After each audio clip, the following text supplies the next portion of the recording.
she rarely does, conduct an interview with us about things she doesn't often talk about, losing both. For 50 years, Princess Anne never faltered. Rain or war, duty or grief, she stood tall. But one October morning, she vanished. No statement, no cameras, just a silence that shook the entire monarchy. Behind the palace walls, a private heartbreak unfolded, one that not even the crown could shield. And when Queen Camilla dared to call her weak, Princess Catherine stepped in and reminded the world what true royalty looks like. What happened to Anne? Why did the Iron Princess disappear? And what power shift just unfolded in Buckingham Palace in total silence? On November 10th, 2025, as rain whispered over the polished stone steps of the Royal Opera House in London, the familiar silhouette of Princess Anne emerged from a black state car, clad in a sharply tailored black coat. Her scarf caught the wind like a flag of defiance.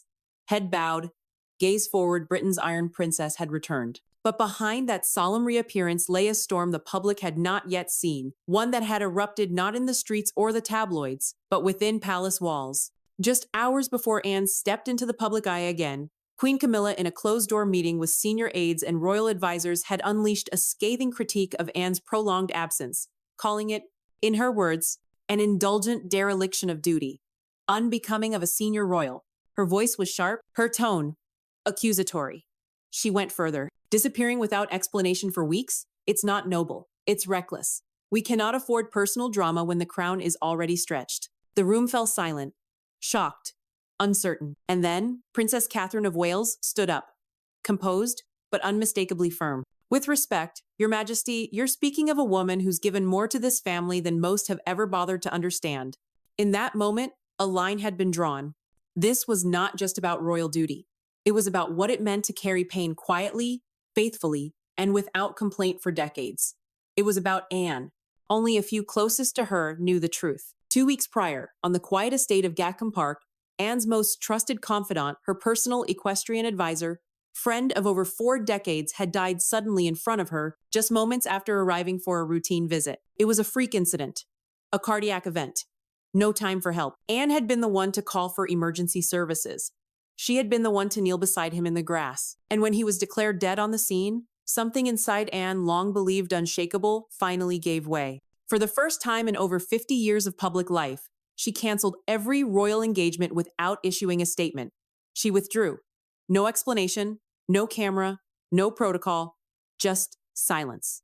Even Catherine, who called Anne twice during the first week, received no reply. She mourns through discipline, not emotion.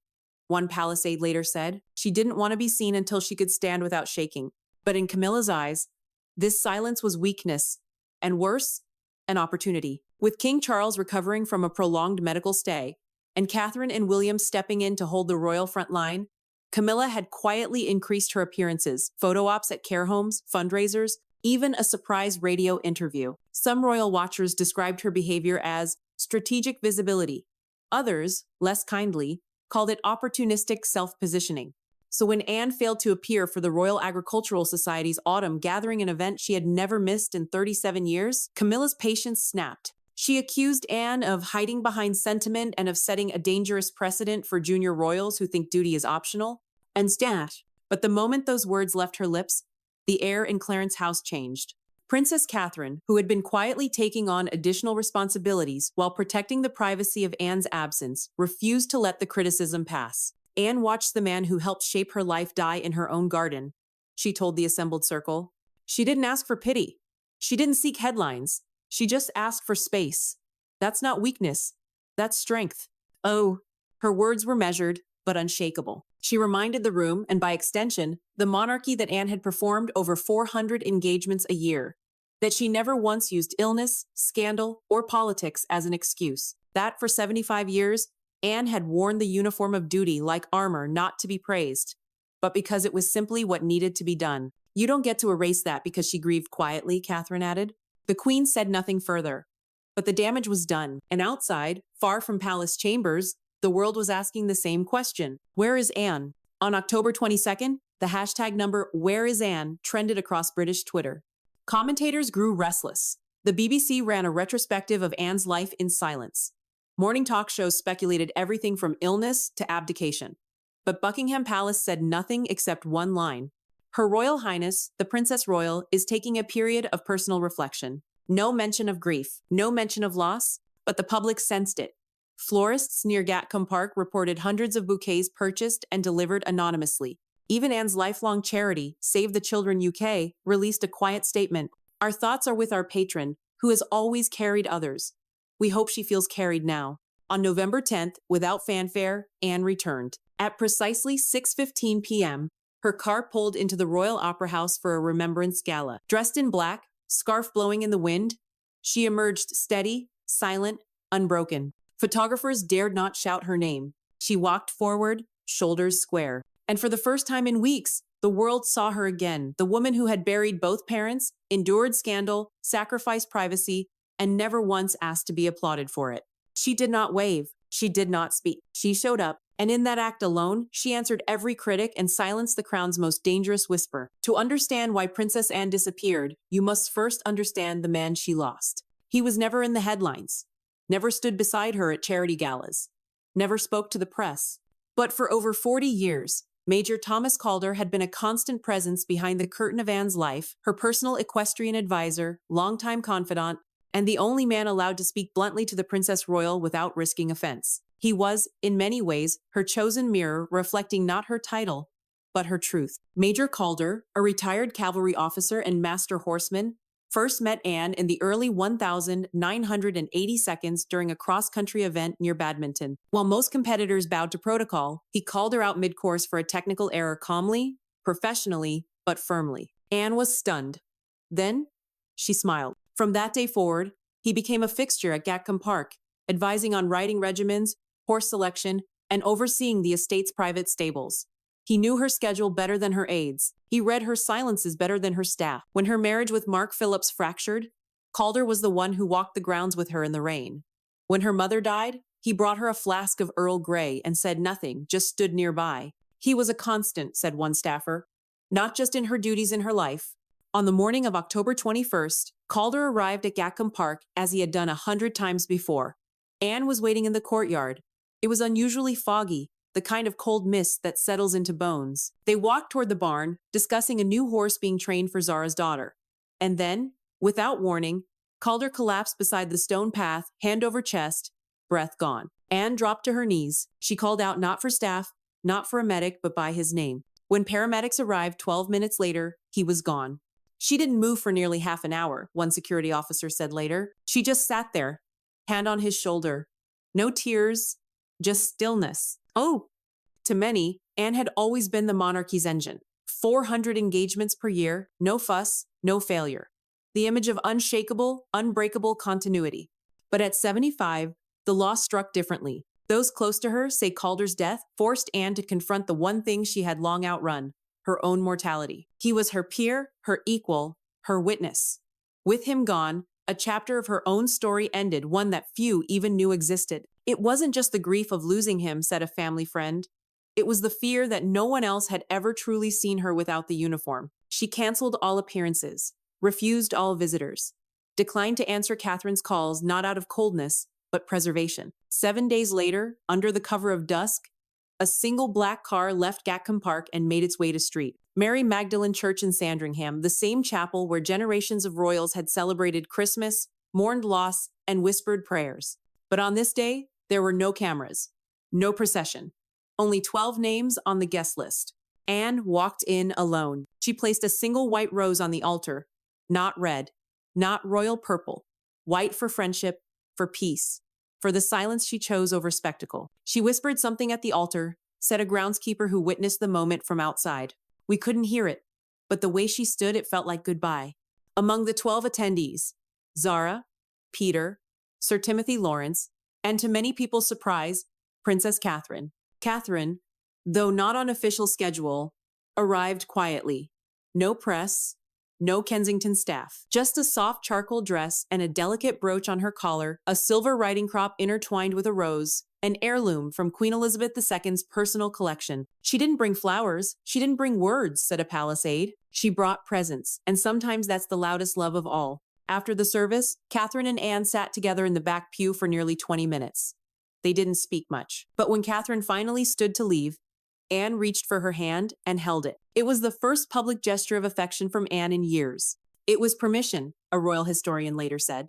Permission to grieve, to be witnessed, to still be royal, and still be human. That same night, after returning to Gatcombe, Anne received a private envelope handwritten by King Charles, delivered by his aide personally. The contents have never been publicly released. But when Anne appeared the next morning to take her usual dawn walk wrapped in her old waxed barber, scarf tight around her throat, she was clutching that letter to her chest. It is said she stood for a long moment at the gate before whispering, "All right then." The next day, her team received a note in her handwriting. Her Royal Highness wishes to thank the public for their kindness. Engagements will resume on November 10th as appropriate. Not for attention, not for applause, but because at the core of all grief and silence, Anne still believed in duty. She believed in showing up, even with a cracked heart.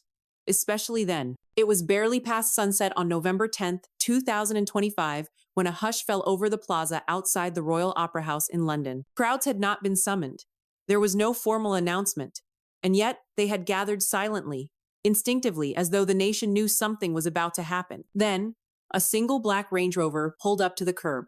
No escort, no trumpets, just one woman stepping out into the wind. Princess Anne. She wore black from collar to cuff, a tailored wool coat fastened to the throat, leather gloves, her signature riding boots, polished and sturdy. The only adornment was a subtle silver brooch in the shape of a horseshoe, a nod, perhaps, to the man she had just buried. The scarf around her neck fluttered in the wind. Her spine, as always, was straight. She did not smile. She did not wave. She simply walked, and in doing so, she electrified a nation. Reporters had waited days for a quote, a statement, a sign. They got none. Anne moved through the grand foyer of the Opera House like a shadow still, composed, untouchable. Her staff followed 2 paces behind, as they always had. But something had shifted. She walked like someone who had just survived something you'll never understand, said one BBC correspondent who caught a glimpse. There was no weakness, but there was weight. Inside, she was welcomed by dignitaries and performers, all of whom stood as she entered the box reserved for senior royals. She gave a small nod, nothing more. And when the orchestra struck the opening notes of Elgar's Nimrod, a few audience members wept, not for the music, for her, because Anne had come back. And she had come back on her own terms. Within minutes of her arrival, the phrase, "The Iron Princess returns," was trending across British social media. But something rare happened online that night. No sarcasm, no criticism, just reverence. A selection of real-time reactions from viewers. She didn't say a word. And yet, she spoke for all of us who've ever lost someone and kept going. The scarf, the brooch, the silence. Anne just reminded the world what real duty looks like. Camilla talks. Catherine plans. But Anne shows up. Across the UK, flags were lowered at sporting events in her honor.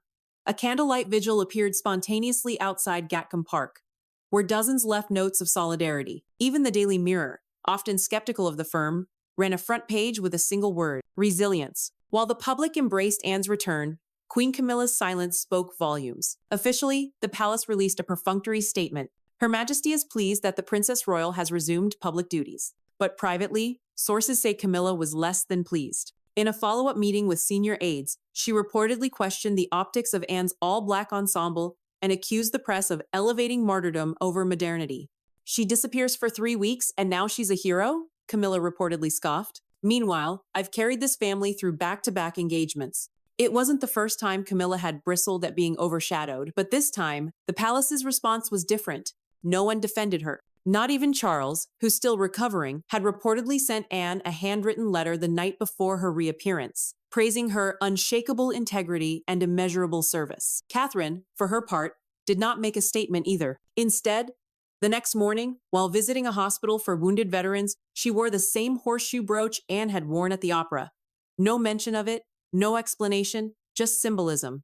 Reporters noticed immediately, so did the public. It was solidarity in silver, noted royal analyst Penelope Ashford. A subtle, sisterly response not against Camilla, but for Anne. When asked later about the Princess Royal, Catherine simply replied, "She's one of the bravest people I know, and she doesn't need to say a word to prove it." In a royal family struggling to modernize without compromising its mystique, Anne has become an unlikely touchstone. She's not glamorous. She rarely smiles for cameras. She doesn't grant interviews. And yet, in a time of scandal, fatigue, and PR saturation, Anne's stoic return, shaped by discipline, not drama, felt radical. "She doesn't need rebranding," said one former palace press secretary. "She is the brand, the one that never broke." Instead, in the days following her reappearance, Parliament members issued formal tributes. 3 of her longtime charities saw donations spike by over 200%. International headlines in France, Japan, and Australia all ran variations of the same theme. Princess Anne, the woman who endures. Though no official reports suggest internal conflict, insiders confirm that the divide between Camilla and the rest of the senior royals has widened. "She misjudged the mood," said one courtier. "Worse, she misjudged Anne. Where Camilla has tried to modernize through visibility, Anne has reclaimed relevance through restraint. And in doing so, she's become something the monarchy desperately needed, a living embodiment of quiet, unwavering strength." 3 nights after Princess Anne's quiet return to royal duty, an unannounced meeting took place behind the thick Tudor walls of Kensington Palace. No press was notified. No photographers lingered outside. But inside the private drawing room, overlooking the garden, 3 of the most respected figures in the royal family, Princess Catherine, Prince William, and Princess Anne, sat down for a private dinner. No aides, no staff, just a bottle of Sancerre, a roast prepared by the palace chef, and a long conversation that would shape the next chapter of royal dynamics. While details remain closely guarded, one senior aide confirmed the core purpose. It wasn't strategy, it was support. Catherine wanted Anne to know that the family stands with her not just in grief, but in principle. The evening was reportedly warm, thoughtful, and charged with unspoken alignment. William, long respectful of his aunt's service, expressed admiration for her unshakable moral compass, and thanked her for reminding the monarchy what dignity still means. Anne, as expected, didn't dwell on emotion, but sources say she listened intently and for the first time since her public reappearance allowed herself to laugh. One aide overheard Anne say with wry clarity, "I didn't break." He paused. The room fell silent. Then Catherine smiled. That pause, she said, spoke louder than 100 speeches. Across London, in the more opulent surroundings of Clarence House, Queen Camilla was working with her communications team trying to reclaim control of the public narrative that had, for weeks, quietly slipped away from her. Her strategy was clear: visibility, warmth, and subtle erasure. She appeared unexpectedly at a youth literacy event, delivering a heartfelt speech about the strength it takes to stay present. She posed for photographers while holding a child's hand. She scheduled back-to-back interviews with broadsheet papers, none of which mentioned Princess Anne. It was an old strategy, one she'd used before during turbulent moments. Project Confidence, humanize her image, and outlast the media cycle. But this time, something was different. The public wasn't watching. The front pages weren't hers, because no amount of charm could compete with Anne's silence or Catherine's subtle, unwavering loyalty. In a rare moment of public emotion, Vice Admiral Sir Timothy Lawrence, Anne's devoted husband of over 3 decades, broke his silence in a short interview with the Royal Navy Gazette originally meant to discuss naval veterans' affairs.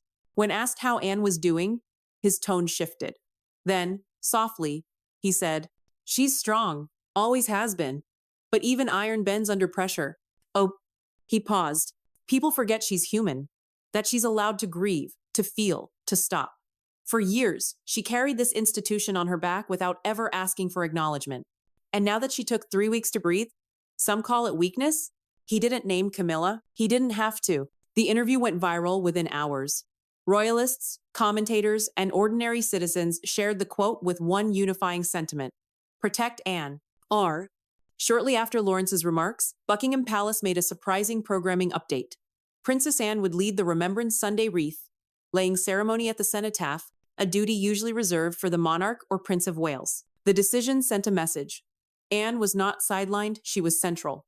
Camilla, who had anticipated participating in a symbolic wreath-laying of her own, was reassigned to a veterans' luncheon that would not be televised. No official statement explained the switch, but insiders whispered that Charles personally requested Anne lead the procession, saying simply, "No one understands remembrance like my sister." Just days after the ceremony change was made public, Princess Anne arrived at a low-profile engagement in Nottinghamshire, opening a youth equestrian center named in her honor.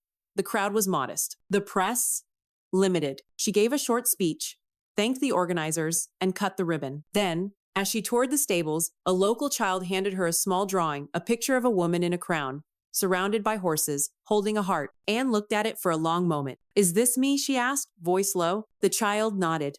"You're the brave one," she said. Mummy says you're the tough lady.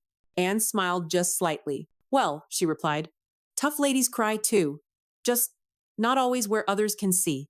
It was the only emotional comment she had made since her loss. But for those present, it meant everything.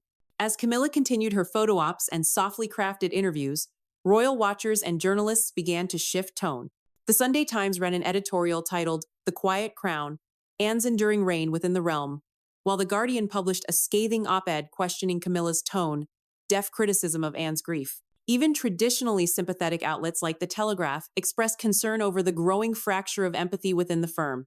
The message was clear. Britain had chosen its example, not the queen who posed, not the consort who corrected, but the princess who stood in silence and kept standing. November 11th, 2025, Remembrance Sunday. London stood still beneath a sky, the color of stone.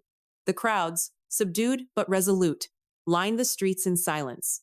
Black coats, red poppies, damp scarves clutched to faces.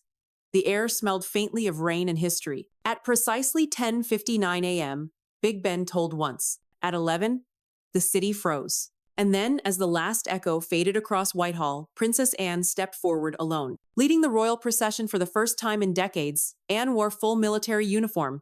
Her medals glinted faintly beneath the gray light.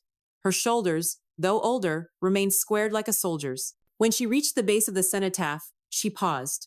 Her gloved hands tightened slightly around the wreath, red poppies bound with a navy ribbon, embroidered with one word, service. Then she lowered it, and as she straightened her frame, those watching in person, on television, around the world, saw what words could not capture. Grief, aged like steel. Loyalty that outlives pain. And a woman who didn't just survive the storm, she became its center. The crowd didn't cheer. It didn't have to. It simply held its breath. Behind Anne, just a few steps back, Princess Catherine stood quietly, a step behind William. Dressed in black, eyes lowered, she said nothing, and yet everything bore her fingerprint. It was Catherine who had gently persuaded the king that Anne should lead the ceremony this year. It was Catherine who coordinated with Anne's team to ensure the wreath's single word would be visible from the press cameras. And it was Catherine who personally called Zara and Peter to invite them to the private tea afterward, knowing their presence would stabilize Anne's emotions on what was always the hardest day of the year. She didn't fight for attention, said one palace advisor. She fought for Anne to be honored and for the monarchy to get it right.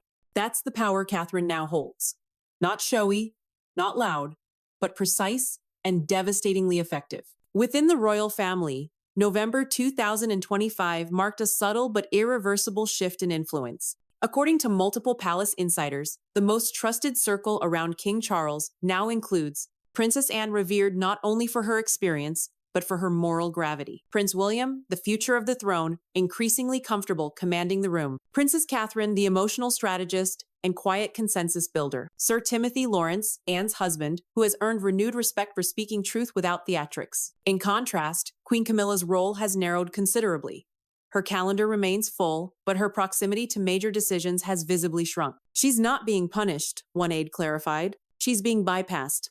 On the evening of Remembrance Sunday, Queen Camilla attended a private reception for military families at the Guards Chapel, a gesture meant to reinforce her commitment to veterans and public service. The event was meant to be simple, low pressure, no speeches required. But during an impromptu conversation with a group of young naval wives, a reporter caught a whispered remark on a hot mic. Referring to the cenotaph ceremony, Camilla said, "Well, Anne does love a photo when it's about uniforms." The clip aired that evening on BBC Newsnight. It was short, grainy, but unmistakably real. By dawn, the headlines wrote themselves. Was it envy? The Guardian. Camilla's chilly quip lands poorly. Daily Telegraph. The Queen's worst moment yet? Sky News. Social media exploded with hashtags like #RespectAnne, #Catherine stands tall, and #Camilla comments. The palace issued a statement by noon. Her Majesty deeply regrets any perceived offense and has reached out to the Princess Royal privately. But by then, the damage was done. While Camilla's gaffe dominated Monday headlines, Anne went back to work. She visited a care home in rural Yorkshire unannounced and spent the morning speaking to elderly veterans and their families. No press, no aides, just her and a notepad. She didn't mention the cenotaph, said one nurse.